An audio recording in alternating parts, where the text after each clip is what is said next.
اللہ فرماتا ہے وہ وقت کب آئے گا جب قرآن تمہاری زندگی میں اتر آئے گا، وہ وقت کب آئے گا جب اللہ کا ذکر تمہاری زندگی میں اتر آئے گا۔ زندگی تو جا رہی ہے، جوانی آئی، بڑھاپا آیا، لیل و نہار نے وقت بدلے، چرخ نے اپنے تیور تبدیل کیے، حکومتیں تبدیل ہوئی، زمانے تبدیل ہوئے، تو جہاں کھڑا تھا وہیں کھڑا رہا۔ 40 سال عمر عزیزت گزشت، مزاج تو از حال طفلی نہ گشت۔ سعدی کہتے ہیں 40 سال عمر گئے لیکن تیرا بچپنا نہیں گیا، اور رومی کہتے ہیں داڑھی تیرے بعد آئی اور سفید ہو گئی اور تو کالے کا کالا ہی رہا۔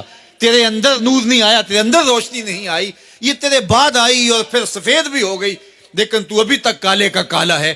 رب کہتا ہے وہ وقت کب آئے گا تمہارے سینے میں قرآن اترے، وہ وقت کب آئے گا ذکر سے تمہارے دل میں ارتعاش پیدا ہو، جب تم رب کا نام لو تمہاری آنکھیں آنسوں کا خراج دینے لگے۔ وہ وقت کب آئے گا جو ہی قرآن کھلے چھم چھم تمہاری آنکھیں برسنے لگے۔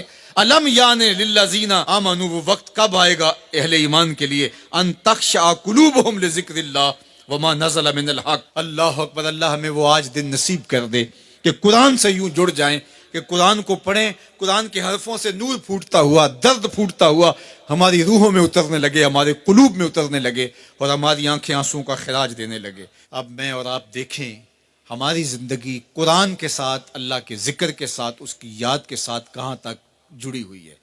ہماری زندگی میں کہے کتنے ہیں، تفکرات کتنے ہیں، ہماری زندگی میں ٹھٹھے اور مذاق کتنے ہیں، اور عبرت حاصل کرنے کے مواقع ہماری زندگی کے اندر کتنے ہیں۔ پھر ارشاد فرمایا اعلموا، جان لو، انما الحیات الدنیا لعب و لہو و زینت و تفاخر بینکم، یہ دنیا ہے کیا جس کے پیچھے تم نے سب کچھ برباد کر دیا۔ سب سے قیمتی اثاثہ تو دل تھا، اس دل کو بھی دنیا کے لیے وار دیا۔ یہ دل تو رب نے اپنے لیے بنایا تھا، اے دل حجرہ رب سچے دا، یہ اس سچے رب کا حجرہ تھا۔ قلوب المومن عرش اللہ، مومن کا دل تو اللہ کا عرش تھا، لیکن اس عرش پہ بھی غیروں کو بٹھا لیا تو نے۔ جو تخت اس کا تھا، جس تخت پہ اس کی تجلیات کا نزول جلال ہونا تھا، اس دل پہ درہم و دینار اور ڈالر اور پاؤنڈ اس دل کے اوپر بٹھا لیے، یہ دل کے اوپر بٹھا لیے۔ یہ دل تو حجرہ رب سچے کا تھا، تو نے اس دل کو بھی اجاڑ دیا۔ تو یہ دنیا جس کے لیے تو نے سب کچھ کیا ہے کیا؟ اعلموا، جانو، انما الحیات الدنیا لعب و لہو و زینت و تفاخر بینکم، یہ دنیا کھیل کود ہے، آرائش ہے، اور ایک دوسرے کے اوپر تفاخر کرنا ہے۔ وتکاثر فی الاموال والاولاد، فخر جتلانا ہے، میرے بیٹے اتنے ہیں، ماشاءاللہ بڑے بڑے افسر لگے ہوئے ہیں، میرے پاس دولت اتنی ہے، میرے اتنے بنگلے ہیں، اتنا بینک بیلنس ہے، اتنے مربع، اتنی جائیدادیں ہیں۔ انسان ساری زندگی یہی کرتا رہتا ہے۔ وما الحیات الدنیا الا متاع الغرور، اور جو دنیا کا ساز و سامان ہے سوائے دھوکے کے سامان کے اور کچھ نہیں ہے۔ دنیا کے لیے تو دوڑ لگاتے ہو، باہمی رقابت بھی ہوتی ہے، ایک دوسرے سے آگے بڑھنے کی کوشش بھی ہوتی ہے۔ اللہ فرماتا ہے آؤ مسابقت کرو، آگے بڑھنے کی کوشش کرو، الی مغفرتن، مغفرت کی طرف، من ربکم، جو تمہارے رب کی طرف ہے، وجنتن ارضھا کعرض السماء والارض، اس جنت کی طرف آگے بڑھنے کی کوشش کرو جس کی چوڑائی زمین و آسمانوں کے برابر ہے۔